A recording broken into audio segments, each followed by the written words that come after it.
Okay, good afternoon, and welcome to Game Changers with Fabian Lyon. I am honored this afternoon to be joined by Dr. Julius Garvey. He is the son of the Honorable Marcus Garvey, and it's a treat once again to have the son of this iconic figure. So glad you could join us again. This is the second time that Dr. Garvey is going to be on. And Dr. Garvey, thank you so much for joining us a second time here on Game Changers. Thank you for having me, Fabian. Anytime, it's always a pleasure. Yes, sir. And I've been looking forward to this interview since we coordinated it earlier this week, and we have a lot to catch up with it in regards to what's going on, with the celebration scheduled for your father in Addis Ababa, and what has happened with that, and also this presidential pardon, which now takes a direction to President Biden after being directed to President Obama in the past. So once again, thanks for being there. And just let me ask you, Dr. Garvey, if you want to catch us up on that celebration and what's going on with that right now. Yeah, I think it's important at this point in time, as we come towards Marcus Garvey's 134th birthday, that we consider, how we honor his legacy. After all, his period of activity with us on planet Earth is 100 years ago in terms of his formation of the UNIA and ACL, that's the Universal Negro Improvement Association, and African Communities League, where he laid the groundwork for Pan-Africanism and the unity of African people, all over the world. And I think this is an important concept that he gave to us. And it's a concept that hasn't manifested itself yet, but it's a concept of ourselves as being part of a nation. He gave us the concept of nationhood. And nationhood in a sense, not simply of a geographic sense, but nationhood in a global sense, so that we're global African people, we're a global African nation. So whether you reside, whether you're in Atlanta or I'm in New York or I was born in Jamaica or somebody is born in Ghana, we're all Africans, and we have to get beyond the ethnicity, so to speak, as we see what is happening in Ethiopia, with the Tigray people, trying to dominate the country and divide the country. And we see that also in Nigeria, where, the northern Fulani, etc., and the Hausa have been dominating the politics and therefore creating division, and on and on and on. And that is our curse at the present time. And even all the way up to the African Union, where we have 54 countries being represented, but we do not have that African identity, which is what my dad talked about, constantly, if you will. And he spoke about the United States of Africa back in the 20s. And this was his dream. Basically a federal United States of Africa.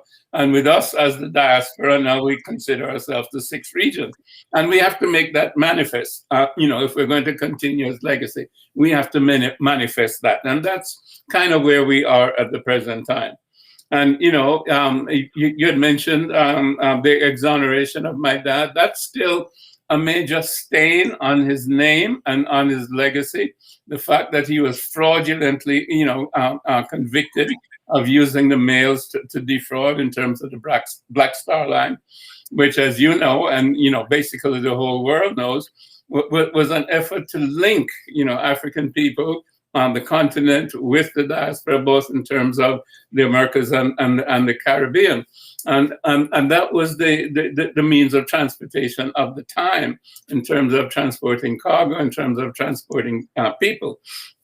So, that was the economic part of the economic underpinning of his Pan-African ideology.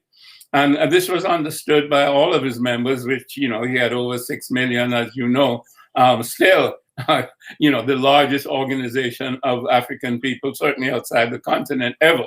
And I'm sure that there'll be no other organization, certainly not in my lifetime, as large as that, even though we have this great means of communication that you and I are using in terms of the current, IT. And that behooves us to spread Marcus Garvey's message and the legacy, worldwide, when all he had was a newspaper. So getting back to my point is that we have to clear his name. And we're in the process of re-engaging. Certainly the Biden administration, as you mentioned in the introduction, that we did present the case, the legal case, showing all of the misconduct of the judge, the attorney, the fact that there was no evidence, there was an empty envelope, the wrong charges that were brought against him, the jury was poorly instructed, and so many other not just mistakes, but deliberate efforts, really, to, as they said at the time, which is what the district attorney said, can we turn the tiger loose? They wanted to tame the tiger. Because what he represented with his ability to pull people together, and this was again right when he had that 1920 convention, when he brought 2,500 delegates of African people from all over the world to a convention in the United States of America here in Harlem, New York, and they deliberated for a month, the whole month of August. But of course, it was preceded by a major demonstration, marches, etc. And the opening ceremony was at Madison Square Gardens, where they had over 25,000 people. I mean, they filled Madison Square Gardens. That has never been done before, certainly not by Black people, and they spilled out into the streets. So J. Edgar Hoover and the federal government saw the power of Marcus Garvey to bring about change within the Black community. And of course, this was the time when the Ku Klux Klan was lynching Black people, et cetera, et cetera. These charges are fraudulent. We have all the documented evidence. Again, we had presented it to the Obama administration. Of course, Joe Biden was the vice president at that time, 2016. And we're now in the process of presenting it to the Biden administration. And we want everybody to help us to do that. And they can go to our Twitter account, Justice for Garvey. That is Justice, the numeral 4, Garvey, and they can click on the link there. That will send a message to President Joe Biden, asking him to use his privilege of a posthumous pardon to exonerate Marcus Messiah Garvey. So that's the first part of that question, that you raised. Yes. Okay, Dr. Garvey, and thank you for that. And we'll definitely repeat that petition's address again. It's very important. I'm going to post it along with my follow-up post in my summary of the show, and that's something that's very important and dear to all of us. Dr. Garvey, do you think Kamala Harris, her Jamaican roots will play any role in this, or that's not even something that's in your thoughts right now as far as moving this petition ahead and to get the eventual pardon, hopefully? It's in a sense, it's in my thoughts, and I'm sure it would be in her thoughts, but that's not really the point. It's not about one Jamaican helping out another Jamaican. It's a bigger issue than that. It's about justice, and it's about justice delayed. And we know that the American justice system is extremely faulty. We know that it has the most incarcerated people in the world, especially for its population. And we know that 40% of those are African American people, when we're only 10% or so of the population. So there's something wrong with the criminal justice system. And there's been an injustice that was perpetrated more than at least 100 years ago. And it's still festering, and it's up to America, if you will, and the judiciary, whether it's in the Congress or through the executive privilege of the president, to correct that injustice that was perpetrated by the federal government through the courts in New York. So it's an obligation on their part, really, to correct this. I mean, this is a period of time when all of us are looking for social justice. And we're looking for economic justice in terms of equity participation in the economy of the United States, and of course in the global economy. And a number of things have to be transformed. So yes, you know, I'm very happy of the fact that Sister Kamala Harris is vice president, and she has Jamaican roots. She also has Indian roots, so she understands our plight. There's definitely built-in empathy. But as I'm saying, it's an American problem per se. It's not a Jamaican problem per se. And it's a problem of the American justice system, which needs to correct the injustice that was perpetrated under its name. This was the United States of America versus Marcus Garvey. So this has to be corrected from that perspective. No doubt, Dr. Garvey. And it's still quite stunning to me that this pardon has not happened already, just given how many administrations have been in place.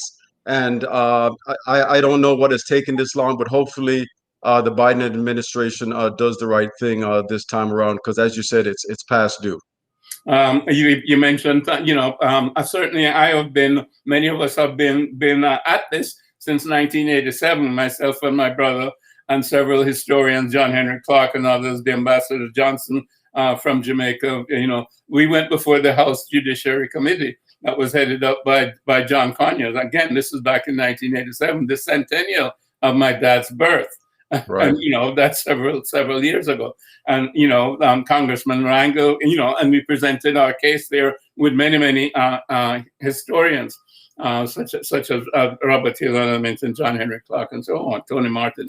So the case has been there, and it's been brought to Congress by Congressman Rangel over the years, you know, House resolutions year after year after year, and it has not gone through. And now we have Yvette Clarke. She has a resolution before the House, and it's in the Judiciary Committee. It's HR 148.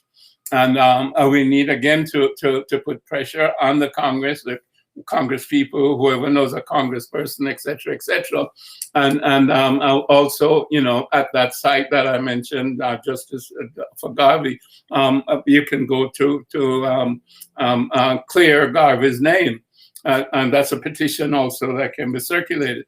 So, you know, we need to mobilize the people to support these efforts that have been ongoing over time and recurrent. And as you say, it's time. Yes, no doubt, Dr. Garvey. And once again, we hope that that finally gets passed, and your father can get his name cleared. There's so many. I just want to say one thing about that in terms of getting his name cleared. As you know, he's honored all over the world. Certainly, he's honored in Jamaica as Jamaica's first national hero from 1964. You know, streets are named for him in places like Namibia. The statues have been raised for him all over. I've seen him all the way, you know, not just Jamaica, Trinidad, here in the United States. And he's a hero also of the Organization of American States since 2009.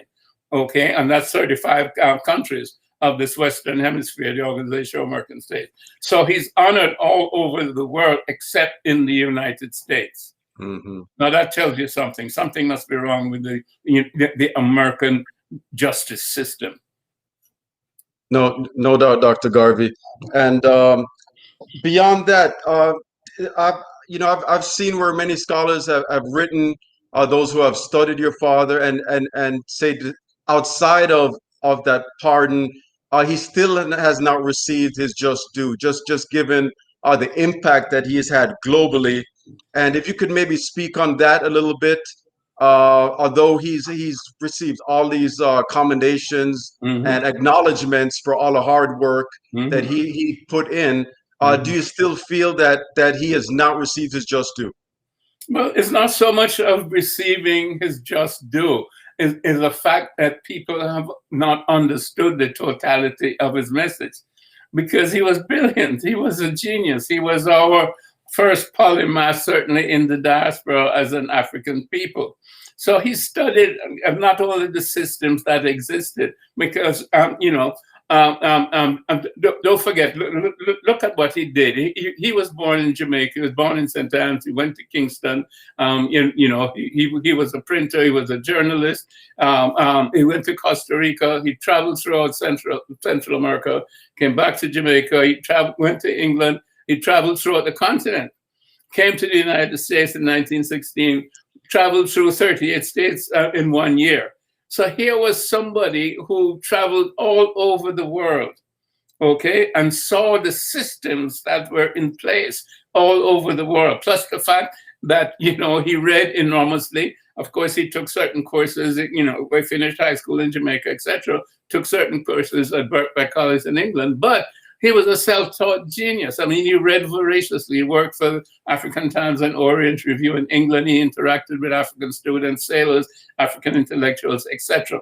Now, he understood the system that existed. He also understood the African system itself, the origin of African civilization, and the fact that the Egyptians' Kemet was an African civilization. And he preached that. He even went to Harvard and spoke to them there about African civilization in terms of Kemet. So here was a man who knew both sides of the coin. And he knew that our history didn't start with slavery and extend through colonialism. He was born in 1887. So he looked at that. And then if you understand what he was preaching, if you will, or what he put in place in terms of the organization, in terms of his philosophy, and in terms of the structure that he had, it is actually a recreation of African civilization based on the same principles that go back to Ma'at and the principles in modern times that would be considered Ubuntu. And if you look at his economic system, it was about community development. And it wasn't about the naked individual capitalism. And nowadays, of course, it would be called stakeholder capitalism. But Marcus Garvey had that 100 years ago. Okay, now people are inventing stakeholder capitalism. So this is the way in which he has not received his due, as you're saying it. It's just that people have not understood the enormity of his message. He laid the foundation for us to recreate African civilization. As he called it, the redemption of Africa. So it's all there. We have to just go and read it and understand it and then put it into practice.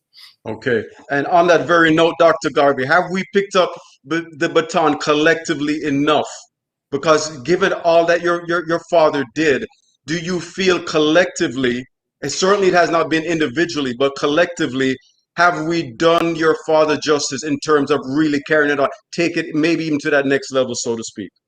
We have not done it individually or collectively. There are very few people who have been able to transform themselves from the African perspective and become truly Afrocentric or African-centered. There are a handful of people, if you will, or to be generous, let's say there are a few hundred people that are African-centered.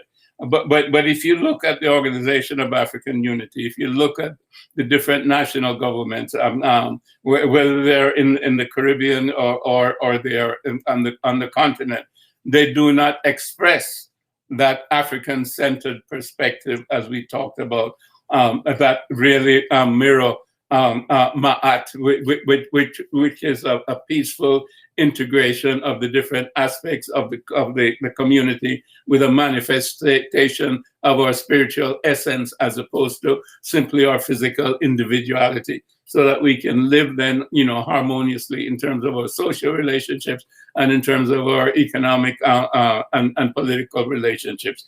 This was what our civilization of Kemet taught us, which lasted for 3,000 years. And of course, we spread it around the world. But no other civilization has ever lasted for that period of time. When you look at the Greeks and you look at the Romans, you look at the English, and you look at the French, they all have a span of 100, 200, 300 years or what have you. But our original civilizations lasted for that kind of period of time because they were based on the truth of our existence, based on self-knowledge, know thyself. And this is what we're getting back to in terms of your question. You have to know yourself, because as African people, we have to know who we are.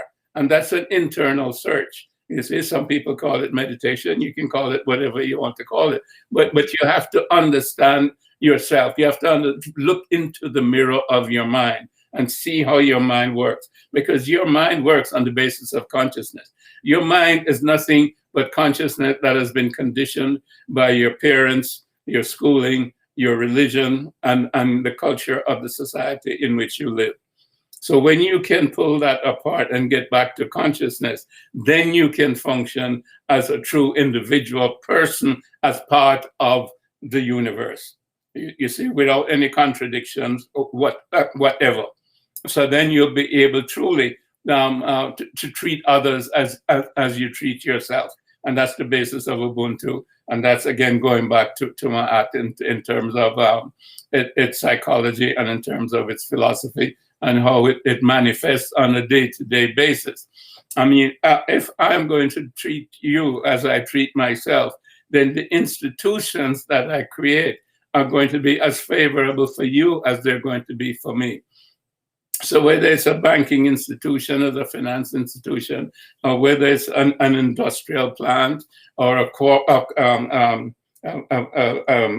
business environment, even if it's a religion, so to speak, everybody has to be equal or have equitable relationships within that particular structure, because everybody is just like me. You see, and it goes back again. We're one people, we're one race. We come from one people 200,000 years ago. So this is the African perspective, that my father understood and that my father manifested. And it has to be manifested on an individual level in terms of personal transformation. And then, of course, it can be manifested on a national level or international level, in terms of bringing people together, unity. But you're not going to have a unity when everybody considers himself as him or herself as an individual separate from the other person. And then you're just considering your own personal individual interests. And that's what you go after. And that's based on ego, and that's what we have now. We have all of these egos, all of these individuals, everybody searching and looking for themselves, because it's all based on physical sensation and satisfying oneself. What gives you pleasure, you like. What gives you pain, you push it away. And that's the basis of, you might say, Western society at the present time. And that's the transformation that we have to have. We can't drink the same Kool-Aid, otherwise we're going to go, over the same cliff that Western society is going over at the present time, because you can see that it is chaotic. You can see how many people are on drugs and wasting their lives in terms of entertainment and so on and so forth, not being productive, just, destroying each other in whatever way they can to try to get ahead.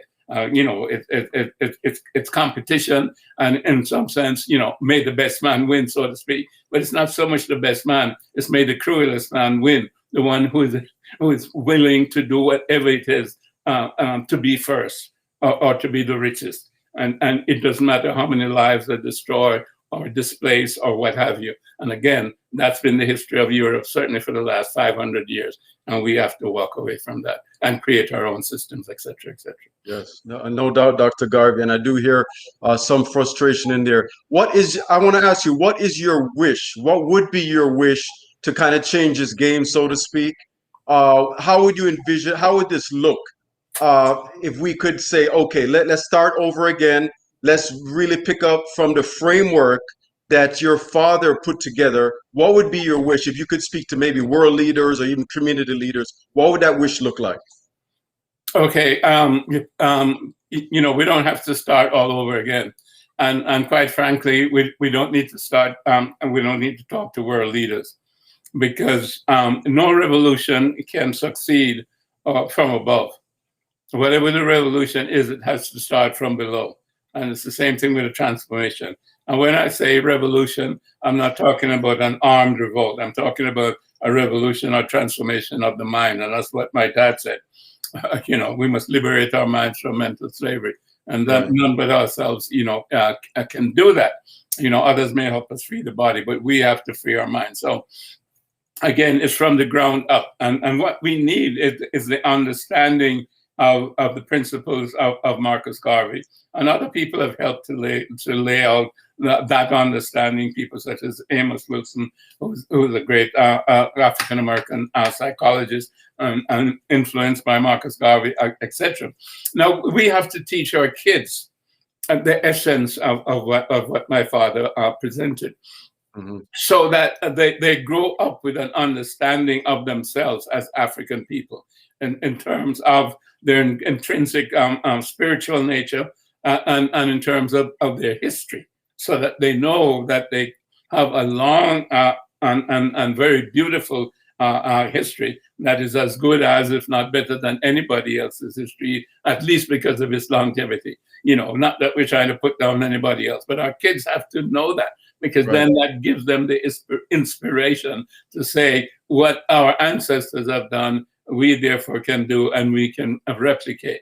You see, so when you have an understanding of yourself in that way, in terms of your spiritual self, then you and you have the history behind it, then it unlocks your creativity, and it gives you the confidence then to be able to deal with your problems in the way that they should be dealt with, because you now have an understanding of reality. You do not see the world through rose-colored glasses, or you do not see the world through the paradigm that somebody else has placed in your mind. And of course, we go back to 1933, 1934, Carter G. Woodson, the miseducation of the Negro. I mean, as African people, how can we be educated with the same education and the same philosophy, the same literature, the same science, the same art, and the same quotes of morality, if you will, of the people who not only oppressed us, but dehumanized us, killed us, and raped us. Now, how can we learn all of that and respect ourselves?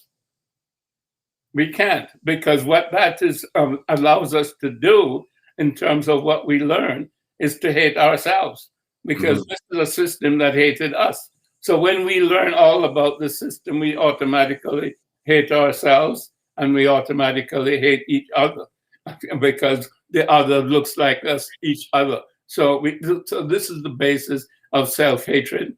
This is the basis of disunity. This is the basis of black on black violence, etc. So this is our problem then, the miseducation of the Negro.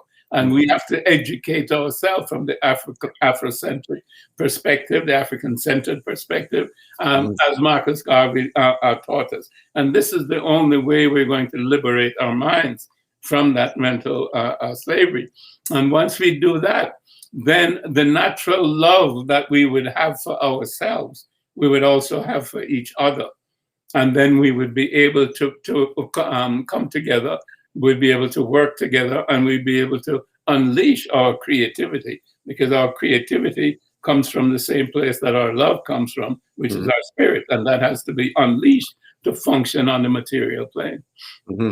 Dr. Garvey, we have a picture here of your great father, and one of his famous quotes. I don't know if anybody is as quoted. I know he's right up there as far as all time being quoted and the great quotes, but this one, let me just, if I could read it. It says, "The black skin is not a badge of shame, but rather a glorious symbol of national greatness."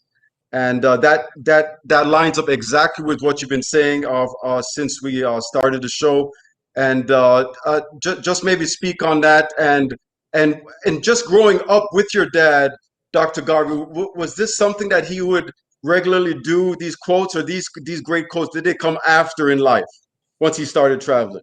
Well, basically, as you said, that quote encapsulated what we've said. No, the last time I saw my father, I was 5 years old, and he died when I was 7 years old. Right. So none of these quotes were made to me per se. So I learned about my father from my mother, and then I learned about him from his own teachings, which my mother captured, if you will, and placed in the philosophy and opinions of Marcus Garvey 3 volumes, 1, 2, and 3. So that, that's the basis of my learning. And if you will, that's the Garvey Bible, and that's what I grew up on, Right. with my mother's milk and my mother's teaching and that Bible. No doubt. And here's another one, Dr. Garvey. The world today is indebted to us for the benefits of civilization. They stole our arts and sciences from Africa. Then why should we be ashamed of ourselves? Precisely. We started everything, whether it's astronomy, whether it's agriculture, medicine, government, religion, if you will. Although we didn't really call it our religion, it was self-knowledge and spirituality that was taught in the temples. So all of these sciences, arithmetic, geometry, started there in Africa, and people came to learn. Whether they were the Hebrew people who came into Kemet, or it was the Assyrians, or whether it was the Greeks and the Romans, they all came to learn. And of course, we carried it also around the world. So the world is indebted to us for all of the benefits of civilization and the start of civilization in terms of humanity and its accomplishment. And the basis of all of these sciences, I mean, Kepler and all of these other people said, we learned our astronomy from the Egyptians. That was well known. The first doctors and the greatest doctors in the world were Africans. It didn't start with Hippocrates. It started with Imhotep, and you can go on and on, with all the giants and the geniuses of Africa at that point in time. No doubt, Dr. Garvey. And here's the third one that I selected. If we as a people realize the greatness from which we came, we would be less likely to disrespect ourselves.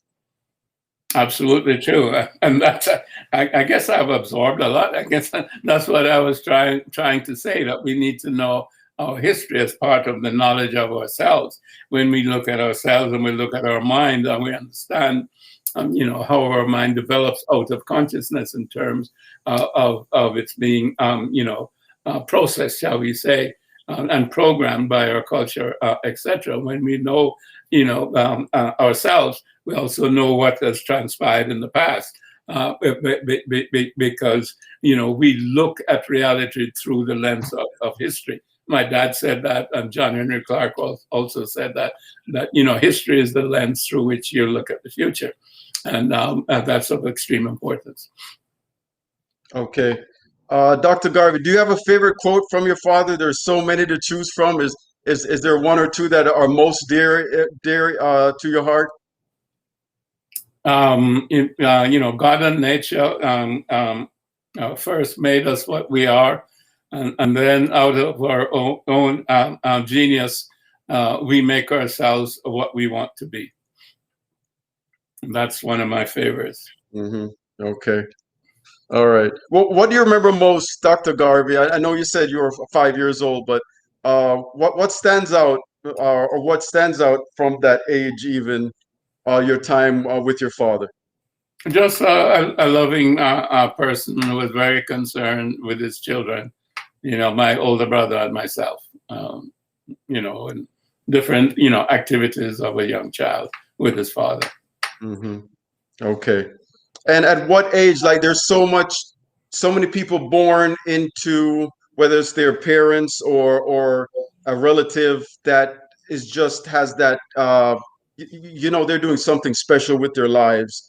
They become iconic figures, such as your father.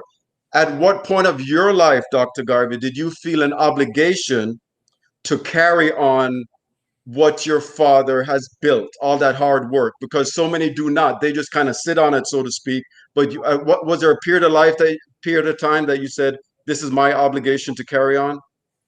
Not really in that sense. As I mentioned earlier, that my mother brought me up, telling me all about my father, what he was trying to do and what he was like, etc., etc. and I went to a boys' school in Jamaica, Wilmer's Boys' School, and we used to get lunch, and at lunchtime, some of the parents, etc., used to come as volunteers to serve lunch.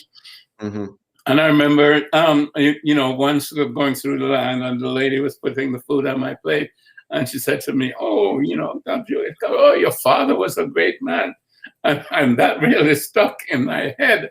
My father was a great, because it surprised me. She was a complete stranger, Right. My mother has been telling me that before, but here was a complete stranger telling me that my father was a great man, and was anything in a book or a newspaper, but it was that one-on-one personal thing. And I said, wow, my father was a great man. So I was impressed, by that. But I have never at any point in time more or less said, gee, I have to carry on my father's work. And perhaps that has to do with me being the younger brother. My older brother was Marcus Jr. Right. And he really took up the banner, so to speak, of my father's work, because he became the President General of the UNIA in the late 1990s, up to I think about 2002, for about a 10-year period. And then he became sick and couldn't carry on. But so he was the older one, and it sort of fell on his shoulders, So I never felt any pressure in that sense to adopt the mantle of Garvey and Garveyism. And of course, my forte, was I wanted to be a doctor, and that's what I was. And I practiced that for 50 plus years. So, what I do is what comes natural to me as the son of my father. Not in so much in the fact that, gee, I consciously look at this and I must carry on my father's legacy. I mean, consciously, I definitely want to remove the stain on his name, because also it's my name, and it's children's name. And I think it is a disgrace, and I find it quite disgusting, that this, injustice has lasted for almost 100 years. And so that is something that I want to remove. And this might get us into the second question that you brought up, really, about the legacy. And, I've adopted, to some extent, the desire also to have a bronze bust of him being placed at the African Union in Addis Ababa. And the reason for this is because one of his wishes, was a United States of Africa. And part of this really was to unite the diaspora with the continent. As he said, Africa for the Africans, those at home and those abroad. And of course, his disciple, Kwame Nkrumah, said, you don't have to be born in Africa, but Africa is born in you. So it's a matter of carrying out the wishes of those two great people. I want to place a bronze bust, of my father in the African Union headquarters in Addis Ababa. Now, we were trying to do this this August, but because of the pandemic, etc., and because of problems in Ethiopia with the Tigray civil war, shall we say, we have postponed it now till next August. So we have a period of time now where we can galvanize this and make it something that we all can be proud of.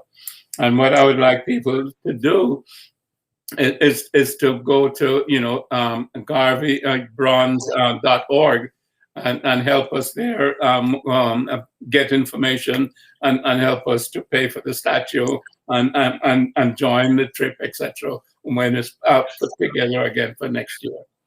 Okay, no doubt, Dr. Garvey, and that's also something that we're going to make note of on the post, and we're going to put it on social media. We do want the best support possible for that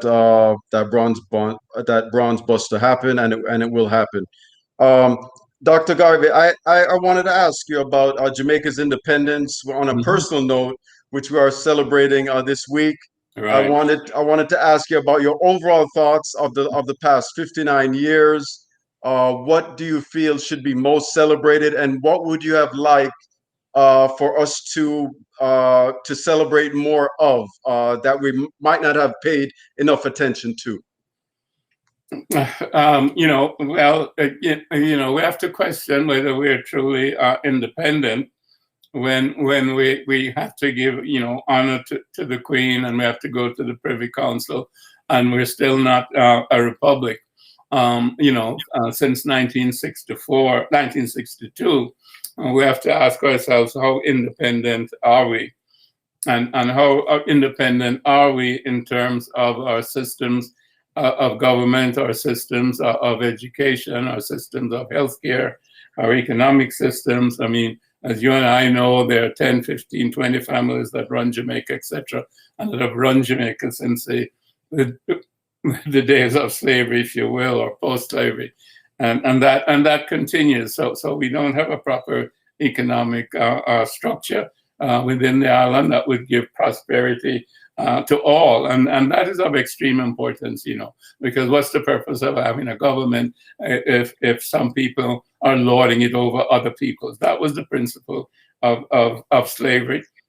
Some people were better than other people, but we fought against that, and we achieved our independence from slavery with the end of slavery back in 1834, 1838, whichever one you want to choose. And we have been on our own, since 1964. Of course, we have limitations in terms of budget and so on and so forth, because we never got any reparations. It was the slave owners that got the reparations. So we've started out, impoverished from that point of view. But, we have each other, and that's the important thing. And again, it comes back, I think, to self-hate and not being able to see the beauty in each other and the actual wealth that we have in terms of our intelligence and in terms of our creativity. And if you look at what the average Jamaican has done, whether they're an athlete or whether they're an entertainer, or so many, of us who have gone abroad and succeeded in many, many different areas where there has not been this sort of domination by that particular group that dominates Jamaica at the present time, and has done so for the past whatever umpteen years. So the talent is there, and the resources are there. And, we have a beautiful island. It should be used properly. It shouldn't be just a place for sun, sand, and fun for these people to come and enjoy. And, very little benefit then comes to the island itself in terms of using our farmers to supply the food, or fishermen to supply the food, and so on. So, those are things that need to be changed, and they need to be changed consciously. No, we're not saying that any one government, can do this overnight, because again, there's a limitation on that kind of resource, financial resource. But we can do it, little by little, so to speak, and brick by brick, if we have the will to do it. And that's what I don't think is there. We're satisfied to just go on with what has happened before, with small changes here and there. Look at the Jamaican educational system. I mean, it has not been really changed since colonial times. There have been some transformation, and we've tried to make things a little bit better. But do we teach Garvey in school? I mean, Garvey is the heart of Jamaica. I mean, he's a Jamaican that looked at the systems and understood the systems and said, look, man, here's the way that we can go forward. And now he's not being taught in schools. Our history of Jamaica in terms of how we fought against slavery, etc., and what the British did, how many people that they killed, it's not compulsory. Now, how they have, excuse me, I shouldn't say that. But how can we have proper citizens who understand what citizenship is if they don't compulsorily learn the history of the country and how we became a country? How we became free, how we fought, how many people died, whether it's Nani or Sam Sharp or, George William Gordon or whoever.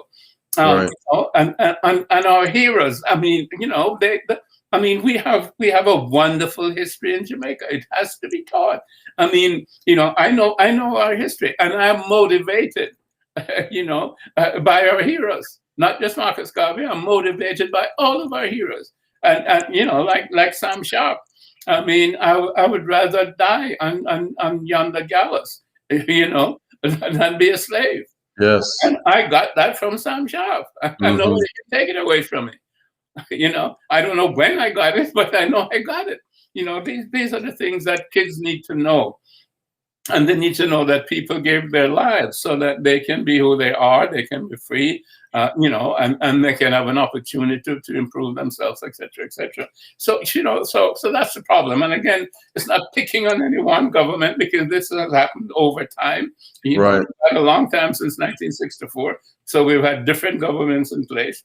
And I would say that so far, they have not moved us significantly in the direction in which I think we need to go. That is to create a system for ourselves that is useful as a small island economy with a lot of very resourceful people. I mean, we have been out there, and there's a brand Jamaica, and brand Jamaica is due to all of the accomplishments of Jamaican individuals over time, and this is due to where we have come from and what we have accomplished individually as a group. So we need to capitalize on that. But we're not. We're wasting it, and we're selling it for a few pieces of silver. Yes. Wow, that was great, Dr. Garvey. And although your father is the first national hero in Jamaica, I just want to ask you this. It just came up. Do you feel that he is appreciated enough in our island nation, in Jamaica? Well, I think I basically said that, and intrinsic in what I said. Our heroes certainly are not being epitomized. They're not being taught. So how can they be appreciated? So it's fundamental to the problems that we have. So if you don't know, where you've come from, if you don't know who you are, then you'll never know where you're going, because you will have no knowledge of self, or any sort of knowledge to be able to direct you appropriately. And that's what we have. People who are just, chaotic and responding to emotion and self-interest. And that's not the way to build a country. And you can't just treat it with police and the army to reduce so-called violence or unrest in any particular area. You have to deal with the real problems, and the basic problem is a lack of knowledge of self, and lack of knowledge of our history, and therefore a lack of knowledge of how to go forward and create the type of society where all of us can work together, productively and in common, and help each other. And therefore, have prosperity for all instead of prosperity for a few, and then, hunger and poverty for a large percentage. Yes. Okay, Dr. Garvey. I did want to ask you about this iconic photo of your father. I don't know if you can see it on the screen there. Yes. But this photo, every time you Google your father's name there, this is the first photo that comes up, and it's so beloved. Can you just give a little backdrop on it? I think I've read somewhere where this was actually your father driving through New York City at the time, but if you could maybe elaborate on this iconic photo, Dr. Garvey.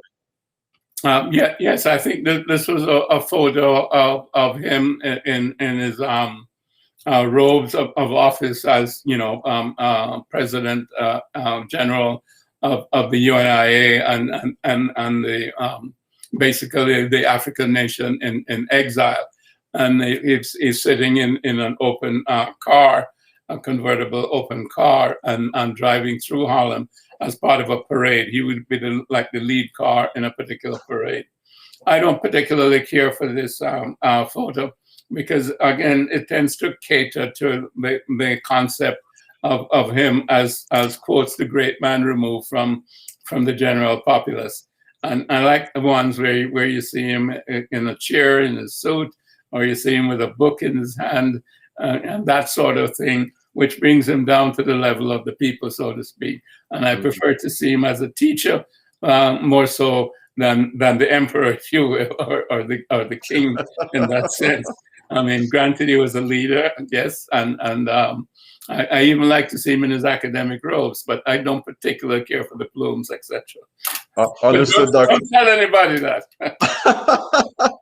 Personally, I love that pic because your father always carries himself in such in a regal manner, whether he was in uniform or not. And that's what I really loved about all your father's pictures, Dr. Garvey. So looking very regal. True. He was always impeccable in his dress. No doubt, no doubt. So, Dr. Garvey, we could just maybe tell the audience one last time about the pardon, how they can support it with the petition, where they can find it, and any way that we can support you and your father's legacy. Right. Basically, go to the Twitter account, Justice for Garvey, and it's Justice, the numeral 4 Garvey, and you'll get a link to be able to contact President Biden and ask him to exonerate Marcus Garvey by using the posthumous pardon. So that's very, very important, and that's the most key thing right now, because we need to put that pressure on him, so to speak, because I think, generally speaking, even if he wants to do it, and from his own moral perspective as a politician, it has to be pressure, shall we say, from the the people, and he is then responding to that pressure, and that will allow him to say, well, look, this large number of people want this, and we can look back. And, in terms of the people who demonstrated for Marcus Garvey, there were hundreds of thousands on the streets of Harlem, when he went to prison and were protesting, against his imprisonment. I think we can do the same. We can spread this around the world and get, hundreds of thousands of people signing this petition, which, certainly when we get over 100,000, the president has to respond to that. And then the other aspect would be the Marcus Garvey, bronze.org, which has to do with the bronze bust that we are creating. The sculptor is working on it, and which we will be transporting to Addis Ababa next August, certainly to put it there by his birthday. And we need your support for that, and we're going to need you to come with us and make it a very, very historic occasion in terms of the diaspora representation to Africans on the continent and to the AU itself. So it will be a sixth region, bringing a bust of one of our favorite sons, shall we say, to the homeland, to Mother Africa, bringing Garvey down to Africa, which he never visited, but we'll bring him and bust, and we'll have our ceremony there. So Marcus Garvey will have returned to Africa, the motherland. No doubt. That sounds great, Dr. Garvey. We will definitely partake in whatever support in regards to your dad's legacy.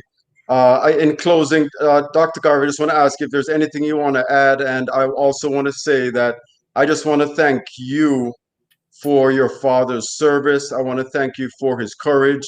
I want to thank you for his vision. I want you to thank you for everything that he has done for this world. I know, his work as far as his Pan-African movement and leading that so courageously, and all that he has endured. And right now, to this day, you're still fighting for this pardon. But I just want to give a huge thanks to you for your father and all that you have done to support your father. Well, I think you need to thank my dad, not thank me. And I think your viewers need to thank my dad in terms of the legacy that he has left for all of us. And they can do that by supporting the petition and by supporting the bronze bust. And okay. As you said, you have the Twitter connection, etc. Please allow everybody to participate. Definitely. Is there anything you'd like to add, Dr. Garvey, before we close? I think we've said quite a bit. Thank you. Thanks for having me. Yes, thank you once again, Dr. Garvey, coming here on Game Changers with Fabian Lyon. We're going to get that information out to our viewers on the social media platforms. Once again, thanks for making time in your busy schedule on this Saturday, and we hope to have you again, Dr. Garvey. Yes, Fabian. I'll be happy to come back anytime. Okay. Have a blessed day. You too. Bye-bye. Okay. Bye-bye.